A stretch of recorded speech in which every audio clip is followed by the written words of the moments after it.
Hello mga kalaki, so meron na naman akong ibabahagi sa inyong pampaswerte. So ito ay 3 magic words na talagang magbibigay ng swerte sa inyo kung kayo ay problemado sa pera, maraming bayarin, o wala man lang natitirang pera sa inyo kapag kayo sumasahod, yung mga ganyan guys. So maganda itong panghatak ng swerte, katuparan sa inyong mga pangarap. Ayan, basta lamang po lagi yung tandaan na meron dapat kayong 100% na paniniwala. Dahil kung hindi ka naniniwala sa mga ganitong pampaswerte, so wag mo na lang panoodin itong video na to.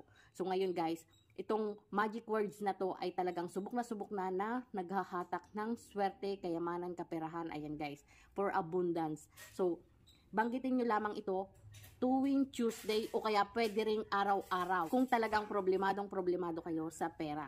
So banggitin nyo to ng 21 times sa loob ng isang araw. Halimbawa ngayong umagang ito, banggitin nyo ito ng 21 times. So alegria, rakwesa, fortuna. So napakaganda nitong panghatak ng swerte, kagalakan, kayamanan, kapalaran. So, makabisa nitong magbigay swerte sa inyo kung kayo ay naniniwala. So, pwede nyo itong banggitin araw-araw o tuwing Tuesday o Friday.